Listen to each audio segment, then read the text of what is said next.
இன்னைக்கு எபிசோட்கான செகண்ட் ப்ரோமோல சுபிக்ஷாவோட அப்பாவும் தம்பியும் உண்மையிலே சொல்றேன் பயங்கரமான அட்வைஸை போட்டுட்டு இருக்காங்க.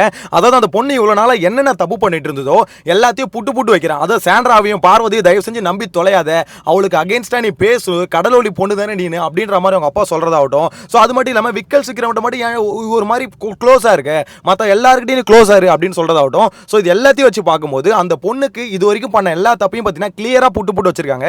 இதுக்கப்புறம் அந்த பொண்ணு என்ன பண்ண போகுது அப்படின்றது தெரியல. பட் இதெல்லாம் சொல்றதுக்கான காரணம் என்ன, இந்த இன்புட்ஸ் வந்து அந்த பொண்ணுக்கு யூஸ் ஆகுமா இல்லையா அப்படின்றத வீடியோல ஃபுல்லா பார்க்கலாம். அதுக்கு முன்னாடி சேனலை ஃபர்ஸ்ட் டைம் பார்த்தீங்கன்னா சப்ஸ்கிரைப் பண்ணிட்டு வீடியோ லைக் பண்ணி வச்சுக்கோங்க. ஆக்சுவலா இந்த வீடியோ வந்து பார்த்தாலே தெரியும், கார்ல உட்காந்து எடுத்துட்டு இருக்கேன். ஏன்னா இப்போ சின்ன ஒரு டிராவலில் இருக்கேன். காலையிலே அதான் சொல்லியிருந்தேன். இதுக்கப்புறம் இன்னைக்கு மட்டும் இல்லை, நாளைக்கு காலையில் வரைக்கும் கொஞ்சம் வெளியில இருந்தால் வீடியோ வந்து அப்லோட் பண்ண போறேன். கொஞ்சம் அட்ஜஸ்ட் பண்ணிக்கோங்க. ஆடியோ கொஞ்சம் முன்ன பின்ன இருந்தாலும், லைட்டிங் கொஞ்சம் முன்ன பின்ன இருந்தாலும், ரோட்ல எல்லாரும் பார்க்குற மாதிரி தான் எடுத்துட்டு இருக்கேன். ஸோ அதனால கொஞ்சம் முன்ன பின்ன தான் இருக்கும், கொஞ்சம் அட்ஜஸ்ட் பண்ணிக்கோங்க. அது மட்டும் இல்லாமல் ஆக்சுவலாக ஓவராலா எனக்கு வந்து இன்னைக்கு ஃப்ரைடே வந்து பார்த்தீங்கன்னா இன்னைக்கான வீட்டிலேருந்து வருவாங்கல்ல, அந்த மாதிரி வரும்போதே நான் என்ன நினச்சேன்னா, ஒன்று விக்கல் சிக்கிரம், சுபிக்ஷா இவங்கெல்லாம் பெருசாக எஃபெக்டிவாக இருக்காது. நான் எப்படி பிளான் பண்ணேன்னா, ஓகே இவங்களுக்கு வந்து பெருசாக கண்டென்ட் எதுவும் வராது அப்படின்ற மாதிரி தான் நானும் நினச்சிட்டு இருந்தேன். சரி இந்த சமயத்தில் ஒரு ட்ராவல் ஒன்று போடுமே அப்படின்ற மாதிரி தான். ஆனால் உண்மையிலே சுபிக்ஷாவோட அப்பாவும் சரி தம்பியும் சரி, நாங்கள் உள்ளே வந்துட்டு சும்மா போகிறதில்ல. என் பொண்ணுக்கு வந்து நான் என்னால் என்ன இன்புட் கொடுக்க முடியுமோ அதை கொடுக்க போகிறேன். ரொம்ப ராவாக சொல்கிறாங்க அப்படின்ற மாதிரி தான் சொல்லணும். தம்பியும் சரி அந்த இடத்துல சாண்ட்ராவையும் அதுக்கப்புறம் பார்வதியும் நம்பாதன்னு சொல்கிறாங்களே, அது காரணம் என்னென்னா அவங்க சொல்கிறதையும் இந்த பொண்ணு ஒரு பக்கம் கேட்குது. அதாவது எல்லாத்தையும் கேட்கக்கூடாதுல்ல, ஒரு சில விஷயத்தை கேட்கலாம், எல்லாத்தையும் கேட்டால் எப்படி? அதனால தான் அந்த பையன் வந்து பார்த்தீங்கன்னா சுபிக்ஷாவையும் சாண்ட்ராவையும் நம்பாத அப்படின்ற மாதிரி சொல்கிறான்.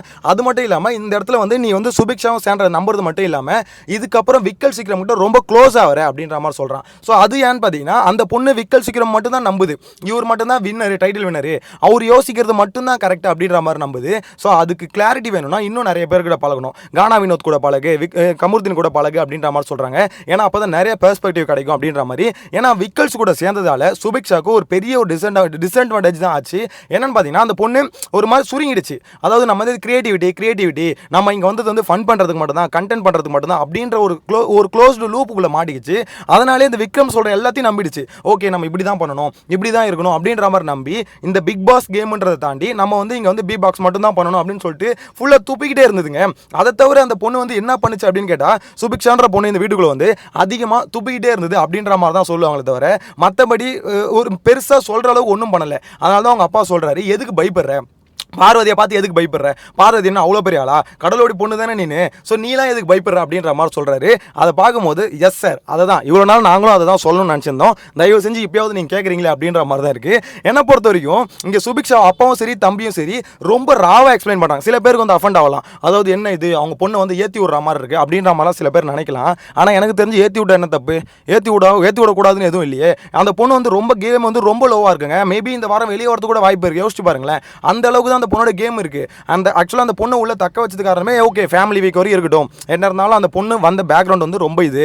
ஸோ அப்படின்னும் போது ஃபேமிலி வீக் வரைக்கும் இருக்கட்டும் அப்படின்ற மாதிரி தான் எனக்கு தெரிஞ்சு இருக்க வச்சாங்களோ அப்படின்ற மாதிரி நானே கொஞ்சம் யோசிக்க ஆரம்பித்தேன். ஸோ அப்படி இருக்கும் போது அந்த பொண்ணுக்கு இந்த இன்புட்ஸ் கொடுத்து ஒருவேளை இதுக்கப்புறம் பார்வதி எதிர்த்து ஆட ஆரம்பிச்சது, இல்லை வந்து சாண்ட்ராவை எதிர்த்து ஆட ஆரம்பிச்சதுன்னா அப்போ தானே கேம் இன்ட்ரெஸ்டிங்காக மாறும். கடைசி வரைக்கும் இந்த விக்கல் சிக்கிரம் பேச்சை கேட்டுக்கிட்டே இருந்துட்டு இந்த மாதிரி இங்கே வந்துட்டு நான் காமெடி பண்ண மட்டும்தான் வந்திருக்கேன் அப்படின்ற மாதிரி விக்கல் சொல்கிறதையும், இல்லை இந்த வீடு வந்து பார்த்தீங்கன்னா காமெடி பண்ணுறதுக்கான வீடு மட்டும் இல்லை, இது வந்து சண்டை போடுறதுக்கான வீடு, ஒரு தப்பு நடந்தா அங்க வந்து சண்டை போட்டு தான் ஆகணும் அப்படின்றதையும் எடுத்துக்கிட்டு அந்த பொண்ணு ஆகணும்ல, ஒரு விக்கல்ஸ் பேச்சை மட்டும் நம்ப கூடாதுல. ஸோ அதுக்கு வந்து இந்த கிளாரிட்டி யூஸ்ஃபுல்லாக இருக்கும் அப்படின்ற மாதிரி எனக்கு நம்ம யோசிக்க தோணுது. ஸோ இதுக்கப்புறம் ஒரு முக்கியமான விஷயமா நான் என்ன பார்க்குறேன்னா, ஓவரால் அந்த ஃபேமிலி வீக் அப்புறம் சில பேர்கிட்ட டிரான்ஸ்ஃபர்மேஷன் இருக்க போகுது அப்படின்ற மாதிரி தான் தோணுது.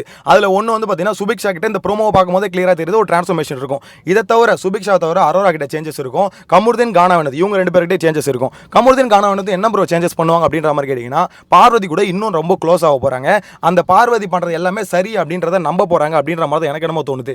ஏன்னா அந்த இடத்துல நேற்று கமருதீன் ஃப்ரெண்டு வந்து பயங்கரமாக அவங்களுக்கு வந்து ஒரு மாதிரி ஒரு இதை செட் பண்ணி கொடுத்துட்டாரு. ஓகே நீ பண்ணுறது அதாவது பார்வதியை வந்து நம்புங்க, பார்வதி சொல்றதெல்லாம் கரெக்ட் அப்படின்ற மாதிரி ஒரு எண்ணத்தை வந்து பார்த்தீங்கன்னா கானா வினோத்துக்கிட்டையும் கமருதீன் கிரியேட் பண்ணிட்டு போயிட்டாரு. இந்த மக்ருதீன் அதை அப்படியே நம்பிட்டான். அவ்வளோதான்டா, அப்போ பார்வதி பண்ணுறது எல்லாமே சரி தானே, அப்புறம் எதுக்கு நம்ம யோசிக்கிறோம், பார்வதியை நம்பலாமே அப்படின்ற மாதிரி பிளைண்டாக நம்ப ஆரம்பிச்சிட்டான். ஸோ இதுக்கப்புறம் தான் பார்வதியோட ஆட்டம் பயங்கரமாக இருக்க போகுது. ஏன்னா அவங்கள பொறுத்த வரைக்கும் அவங்க பயந்துட்டு இருந்தது அவங்க அம்மா தான். அவங்க அம்மா வந்து என்ன சொல்ல போகிறாங்க, எது சொல்ல போகிறாங்க அப்படின்ற ஒரு பயத்தில் வந்து அவங்க இருந்துகிட்டே இருந்தாங்க. ஸோ அந்த பயம் வந்து ஓரளவுக்கு இப்போ எனக்கு தெரிஞ்சு கொஞ்சம் கிளியராக இருக்கும். ஏன்னா அவங்க அம்மா வந்து எதுவுமே சொல்லி ரொம்ப பயங்கரமான ஒரு அட்வைஸ், அதாவது நீட்டான ஒரு அட்வைஸ் தானே கொடுத்துட்டு போனாங்க. இங்கே எதுவும் இல்லை, இதில் வச்சுக்காத, இது அதுக்கான இடம் இல்லை, எதுவாக இருந்தாலும் உனக்கு பெரிய முடிவுகள்லாம் வெளியே வந்து பார்த்துக்கோ அப்படின்னு நம்ம சொல்லிட்டு போயிட்டாங்க. ஸோ அப்படின்னும் போது பார்வதியோட தாட் என்னன்னா, ஓகே நம்மளுக்கு எல்லாமே இப்போ கரெக்டாக தான் இருக்குது, இப்போ எந்த பிரச்சனையும் இல்லை, நம்ம இறங்கி எதுவாக இருந்தாலும் பண்ணலாம் அப்படின்ற ஒரு கிளாரிட்டி அவங்களுக்கு இருக்கிறதுனால எனக்கு தெரிஞ்சு இறங்கி ஒரு கேம் ஆடுவாங்க அப்படின்ற மாதிரி தான் எனக்கு என்னமோ தோணுது. மெயினாக இந்த ஃபேமிலி ரவுண்டை பொறுத்த வரைக்கும் இப்போ இந்த சுபிக்ஷா ஃபேமிலி, அதுக்கடுத்து இது அரோராவோட அந்த ஃப்ரெண்ட்ஸு, ஸோ அதுக்கடுத்து கமருதீனோட ஃபேமிலி, இந்த 3 ஃபேமிலி தான் பார்த்தீங்கன்னா உள்ளே வந்ததுக்கு பயங்கரமான இன்புட்ஸ் கொடுத்தாங்க. ஏன்னா அதிகமாக எதிர்பார்த்தது யாரோட அமித். ஸோ அமித்தோட ஃபேமிலி, இந்த 4 ஃபேமிலி தான் ஓரளவுக்கு பார்த்தீங்கன்னா பயங்கரமாக எதிர்பார்ப்பை கூட்டினதும் ஓரளவுக்கு பார்த்தீங்கன்னா கண்டென்ட் கொடுத்ததும். அவங்க உள்ளே வந்ததுக்கு ஏதாவது ஒன்று பண்ணணும் அப்படின்னு சொல்லிட்டு இம்பாக்டை கொடுத்தாங்க. மற்ற ஃபேமிலிஸ்லாம் பெருசாக இம்பாக்டை கொடுக்கல. அதாவது அவங்க ஃபேமிலி மெம்பர்ஸ்க்கும் பெருசாக அட்வைஸ் கொடுத்த மாதிரி இல்லை, ஒரு ஷோக்கும் பார்த்தீங்கன்னா எங்கேஜிங்காக இருந்த மாதிரி இல்லை. ஆனால் சுபிக்ஷா ஃபேமிலி நான் எதிர்பார்க்கலைங்க, உண்மையிலே நான் எதிர்பார்க்கல. நான் என்ன நினச்சேன்னா, ஓகே சுபிக்ஷாவோட ஃபேமிலி எப்போ போல வருவாங்க, இது வந்து ஒரு பரிச்சயம் இல்லாத இடம், இந்த இடத்துல வந்து நம்ம பெருசாக எதுவும் பேசிக்க வேணாம், ஒரு மாதிரி எதுவும் அதாவது எல்லாரும் பற்றி நல்ல மாதிரி மட்டும் பேசிட்டு போயிடும் அப்படின்ற மாதிரி நான் நினச்சிட்டு வந்திருப்பாங்க அப்படின்னு நினச்சேன். ஆனால் அப்படி இல்லை. நம்ம பொண்ணுக்கு இது ஒரு சான்ஸு, இது வந்து கேமை தைரியமாக ஆனோம். அந்த பொண்ணு பயப்படுது, ரொம்ப பயப்படுது. ஆக்சுவலாக இப்போ சுபிக்ஷாவை பொறுத்த வரைக்கும் ஸ்டார்டிங்கில் பார்வதி எதிர்த்தது எத்தனை பேர் ஞாபகம் இருக்குன்னு தெரியல. அந்த பார்வதி கிட்ட பேசும்போதே பார்த்தீங்கன்னா ஒரு ஆட்டிடியூட்ல பேசிச்சு. அந்த அளவுக்கு சுபிக்ஷாவை பார்த்து பார்வதி பயந்தாங்க. ஆனால் அதுக்கப்புறம் சுபிக்ஷா வந்து காணாமல் போனதுக்கு ஒரு மெயினான காரணமாக நான் என்ன பார்க்குறேன்னா, என்னை பொறுத்த வரைக்கும் மெயினான காரணமாக நான் பார்க்குறது அந்த இடத்துல விக்கல் சிக்கிரம்ன்ற ஒரு ஆள் தான். ஏன்னா சுபிக்ஷா வந்து பெருசாக அடி வாங்கிலாம் உட்காரல. எப்படி சொல்கிறது, விஜய் சேதுபதி திட்டி இந்த மாதிரி விஜய் சேதுபதி வந்து ஏன் இதை பண்ணுறீங்க, எதுக்கு இதை பண்ணுறீங்க அப்படின்ற மாதிரி கேள்வி கேட்டு அதனால டவுன் ஆன ஒரு பொண்ணு சுபிக்ஷா கிடையாது. ஆனால் விக்கல் சிக்கிரம்ன்ற ஒருத்தர் வந்து பார்த்தீங்கன்னா அவரோட ப்ளஸ்ஸாக அவர் என்ன பார்க்குறாருன்னா காமெடி தான். ஸோ இந்த காமெடி வந்து எனக்கு கரெக்டாக இருக்குது, என்னோட ட்ராக் இது தான் அப்படின்ற மாதிரி அவர் ஒரு விஷயத்தில் போனார். ஆனால் அவருக்கு வந்து மேலே தூக்கி விட்டது காமெடி இல்லை, பார்வதி கூட அந்த கிளாஷ் தான். சுபிக்ஷா வந்து கிளாஷில் இருக்காத, நீ வந்து இறங்கு, கிளாஷ் பண்ண வேணாம் அப்படின்னு சொல்லிட்டு சுபிக்ஷா இறக்கி விட்டுட்டு அவரு கிளாஸ்ல போயிட்டாரு. இந்த பொண்ணு கிளாஷ் இல்லாம வெறும் பீட் பாக்ஸ் பண்ணிட்டு டான்ஸ் ஆடிக்கிட்டு பாட்டு பாடிக்கிட்டு ஏன் வந்தோம் எதுக்கு வந்தோம், இது சூப்பர் சிங்கர் ஷோன்னு நினைச்சிச்சு. உண்மையிலே அந்த பொண்ணு ஏதாவது ஒன்று பண்ணிருக்குங்க. அந்த பொண்ணை ஃபுல் அண்ட் ஃபுல் இது ஒரு சூப்பர் சிங்கர் ஷோ மாதிரிமா, உன்னோட டேலண்ட்டை காமிக்கிற இடம், எல்லாரோட டேலண்ட்டை காமிக்கிற இடம் அப்படின்ற மாதிரி தப்பான்னு சொல்லிட்டாரு. இது வந்து டேலண்ட்டை காமிக்கிற இடம் கிடையாது. என்னை பொறுத்த வரைக்கும் இது வந்து ஃபுல் அண்ட் ஃபுல் நீங்கள் வந்து உங்கள் கேரக்டர் என்ன, ஒரு தப்பு நடக்கும் போது அங்கே வந்து தட்டி கேட்குறீங்களா இல்லையா, இது எல்லாத்தையும் தான் இந்த ஷோ வந்து காமிக்கும் கரெக்டாக. ஏன்னா இந்த இடத்துல பார்த்தீங்கன்னா இப்போ திவ்யா கணேஷ்க்கு லேட்டஸ்ட்டாக பார்த்தீங்கன்னா கொஞ்சம் வந்து ஓட்ஸ் இன்க்ரீஸ் ஆயிருக்கு, அவங்களான சப்போர்ட் இன்க்ரீஸ் ஆயிருக்குன்னா காரணம் என்ன, அவங்க தட்டி கேட்ட விஷயம். ஓகே கமருதீனை எதிர்த்து கேட்குறாங்க, பார்வதி எதிர்த்து கேள்வி கேட்குறாங்க, எங்கேயும் பயிட மாட்டாங்க அப்படின்ற விஷயம் தான். ஸோ அரோராக்கு வந்து இன்க்ரீஸ் ஆயிருக்கு, சப்போர்ட்டர்ஸ் வந்து இன்க்ரீஸ் ஆயிருக்காங்க, சப்போர்ட் பண்றாங்க அப்படின்னா அதுக்கான காரணம் என்ன? ஏன்னா அரோரா வந்து பாத்தீங்கன்னா அங்க பயடாம எல்லா இடத்துலயும் பாயிண்ட கரெக்டா வைக்குது, யார் என்னன்னு பார்க்க மாட்டேது. ஓகே கேள்வி கேக்குது, சில பேர் அந்த பொண்ணு ஒதுக்குது, கேள்வி கேட்க மாட்டேது இல்லைன்னு சொல்ல, அவங்க கூட இருக்கவங்கள அது வந்து அரோராவோட ஒரு நெகட்டிவ்னு வச்சுக்கோங்களேன். ஆனா பல பேரை கேள்வி கேட்குதுல, எக்ஸாம்பிளுக்கு பார்வதி எல்லாம் புட்டு வைக்குதுல, கமருதீன் பண்ற தப்ப சொல்லுதுல, கானா வினோத் பண்ற தப்ப சொல்லுதுல. ஸோ இந்த மாதிரி ஒருத்தவங்க தப்பை வந்து எடுத்து சொல்றதா இந்த கேம். அதை வந்து நிறைய பேர் அதை புரிஞ்சிக்காம நம்ம பண்ற தப்ப வந்து சொல்றாங்களே, இவங்க வந்து ரொம்ப தப்பானால் அப்படின்ற மாதிரி வீட்டுக்குள்ள பேசுவாங்க. ஆனா வெளியில இருக்கவங்க வந்து அப்பதான் சப்போர்ட் பண்ணுவாங்க. ஓகேப்பா இவன் வந்து பண்ற தப்ப கரெக்டாக சொல்கிறான், பாயிண்ட்டை கரெக்டாக எடுத்து வைக்கிறான், கேமுக்கு நேர்மையாக இருக்கான் அப்படின்ற.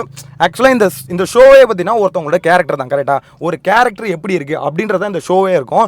ஸோ அந்த ஷோவில் உங்கள் கேரக்டர் நீங்கள் வந்து போல்டான ஆள் அப்படின்ற மாதிரி காமிச்சா தான் நீங்கள் உள்ள சர்வே ஆக முடியும், உங்களுக்கான சப்போர்ட் இன்க்ரீஸ் ஆகும். ஸோ இதை வந்து சுபிக்ஷா பண்ண போகிறாங்களா அப்படின்றது இப்போ வரைக்கும் தெரியல. பட் அவங்க வீட்டுக்குள்ளேருந்து அந்த தம்பியும் சரி அவங்க அப்பாவும் சரி மாஸ் பண்ணிட்டாங்க. ஆக்சுவலாக பைடே பைடாத, பார்வதி ஆகட்டும் சேண்ட்ரா ஆகட்டும் 2 பேரை பார்த்தீங்கன்னா பைடே பைடாத, எதிர்த்து போடு, கடலோடி பொண்ணு தானே நீனு, எதிர்த்து பேசு அப்படின்ற மாதிரி சொல்கிறாங்க. பார்க்கலாம் என்ன பண்ண போகுது அப்படின்றத வெயிட் பண்ணி பார்க்கலாம். உங்களோட கருத்தை மறக்காமல் கமெண்ட்டில் மென்ஷன் பண்ணுங்கள். ஆக்சுவலாக ட்ராவலில் இருக்கிறதுனால கொஞ்சம் டஃப்பாக தான் இருக்குது, பரவாயில்ல என்ன பண்ணுறது, போய் கொஞ்சம் நேரத்தில் ரீச் ஆகிடுவேன். அதுக்கப்புறம் கொஞ்சம் இது வீடியோ குவாலிட்டியை கொஞ்சம் இம்ப்ரூவ் பண்ண பார்க்குறேன், கொஞ்சம் அட்ஜஸ்ட் பண்ணிக்கோங்க. நெக்ஸ்ட் வீடியோவில் மீட் பண்ணலாம். Bye by.